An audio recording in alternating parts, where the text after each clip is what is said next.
एक बार एक भिखारी अपने जीवन से परेशान हो चुका था, क्योंकि उसे अपने जीवन को चलाने के लिए भीख मांगना पड़ता था। उसे हर रोज एक चीज के लिए भीख मांगना पड़ता था। उसी बात को लेकर बहुत दुखी रहता और दिन भर यही सोचता कि उसके जीवन में बदलाव कैसे आएगा। यह सोचकर वह निराश हो जाता।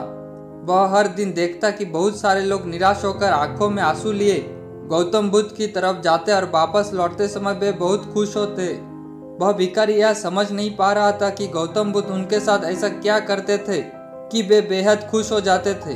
वापस लौटते हुए लोगों के हाथों में ना तो ढेर सारे पैसे होते, ना ही सोने चांदी, तो फिर ऐसा क्या होता था कि लोग बुद्ध के पास से लौटते समय इतना खुश होते थे।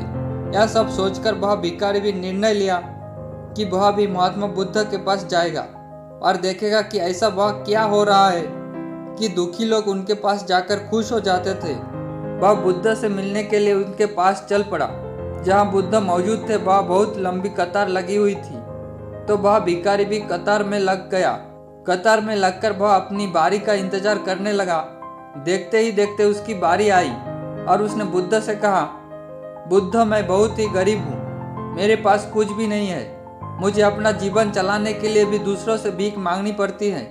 वह आप ही बताइए कि मैंने अपने जीवन को कैसे बेहतर बना सकूं। यह सब सुनकर बुद्ध ने कहा, तुम गरीब नहीं हो, तुम्हें ऐसा लगता है क्योंकि आज तक कभी तुमने किसी के लिए कुछ भी नहीं किया, ना ही तुमने कभी किसी को दान दिया, ना ही तुमने दूसरों के लिए कुछ किया। यह सब सुनकर भिखारी के मन में एक आशंका जाग उठी। अपनी आशंका को दूर करने के लिए भिखारी ने पूछा, मैं तो एक भिखारी हूँ, मैं लोगों को दान कैसे कर सकता हूँ और कैसे लोगों की सहायता कर सकता हूँ। मुझे तो खुद अपना जीवन चलाने के लिए दूसरों से मांगना पड़ता है।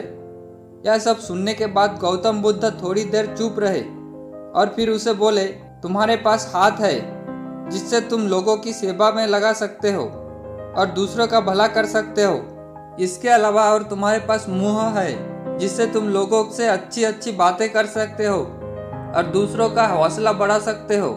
यह सब करके भी तुम दूसरों की सहायता कर सकते हो। जरूरी नहीं कि दान सिर्फ पैसे से किया जाए, हम चाहे तो हम शिक्षा का भी दान कर सकते हैं। ऊपर वाले ने अगर किसी को पूर्ण अच्छा शरीर दिया है तो वह गरीब नहीं है, वह बस दिमाग से गरीब है। उसे इस विचार से हटकर दूसरों की सेवा में लगाना चाहिए।